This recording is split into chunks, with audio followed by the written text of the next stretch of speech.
Hey, what's up guys? Welcome to my YouTube channel. My name is Victor and I help people navigate through their awakening process. And this video is going to give you guys 5 tips to help you embrace the hermit phase of awakening.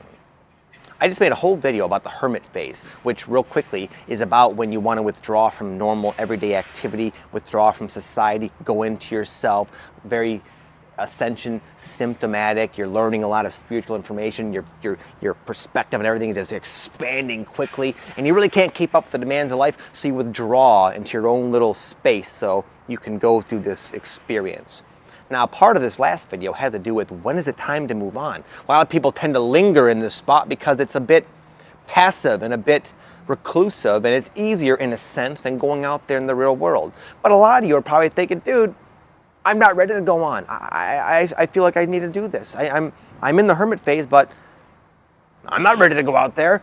And that's what this video is about, because many of you are just in the hermit phase, and you should embrace that and validate and honor that if that's the case. And this video is going to give you guys 5 things that I personally learned about this hermit phase so you can make the most of it, extract the most benefit out of it, and then more quickly be able to move on. Because though it's somewhat it's nice to sort of like take a vacation from life in a sense, but you can only do that for a short while, and I did it for a lot longer than necessary. If I would have known what the nature of this phase was and how to, again, glean benefits out of it better, I wouldn't have put myself into such a time constraint.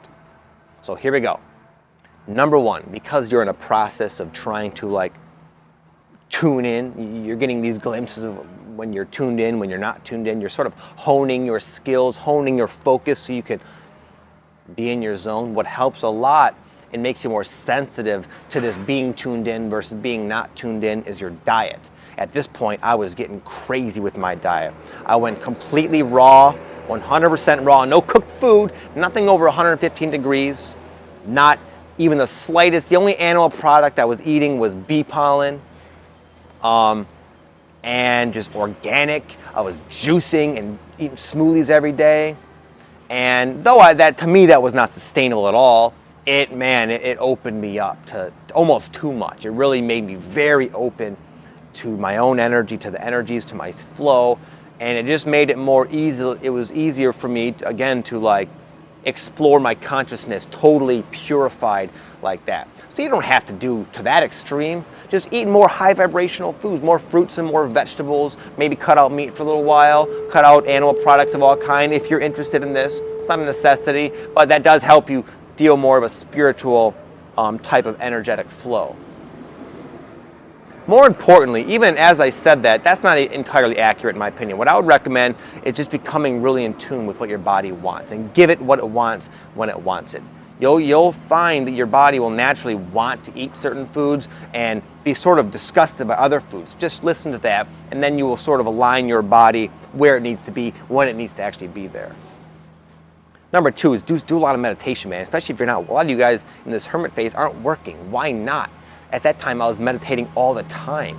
It's perfect. It's totally in sync with the whole premise of this hermit phase, which is to kind of explore your consciousness. I'd recommend doing 2 doses, 20 to 30 minutes in the morning, 20 to 30 minutes in the evening. I found that really led to a more of a accumulation of that and a cultivation of that meditative state. Number 3 is indulge your desire to read all the fun spiritual books. I was going nuts. I don't know how many books I bought, how many YouTube videos I watched, but there was just so much information to take in by different channelers, different people reporting about all the ins and outs of the Illuminati and the whole mass mind control sort of thing, talking about all the different dimensions, the archangels, and all that cool stuff. There's a time in your journey where that stuff, that kind of information is exciting because you believe it and it's fun and hopeful when your body resonates with such magical type of information. Man, go for it, man. Enjoy it. It's a fun phase. It does have its place where I think that it becomes a little bit overkill and it can only give you so much, but there's a time when you should just soak that up like a sponge, man. Enjoy it. Number 4, this is the big one. Do your best, not that it's easy, but do your best to not really worry about your friends and family's opinion about what you're doing. They're going to look at you and say, wow, you're just sort of like You just kind of opting out of life, no job. You know, what's your plan? I don't have a plan. I don't know yet. I remember getting so pissed off when people would say that. So you're not working, you're going through a lot of money, living in this big house in Florida. What's the plan? What's the plan? I don't have a plan. I would get so mad, and I'd get so like upset at their opinions about me. If I could have gone back and done this again, I would have just tuned them out. It's been like said with confidence and conviction, I know what I need in my life. I encourage you to navigate your life as you choose. I'm doing what I know is best for me. Thank you. Peace.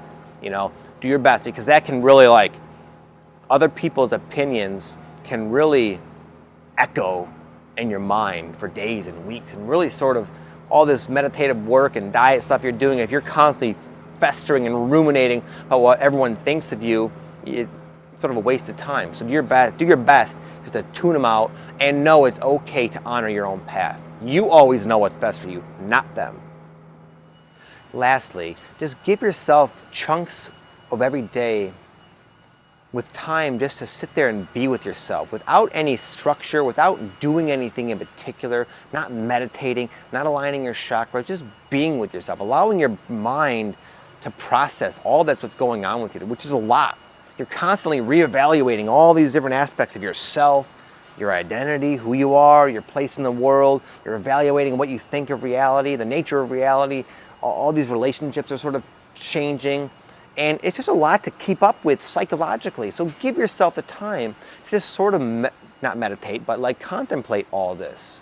I'd say at least a half hour to an hour a day of just sitting there, maybe with a pen and paper, journaling, writing down some ideas. Just let your mind wander, man. Daydream. It'll be very good for you. It'll be very productive, even though on some level it just seems like you're sitting on your ass. You're not. There's a lot going on.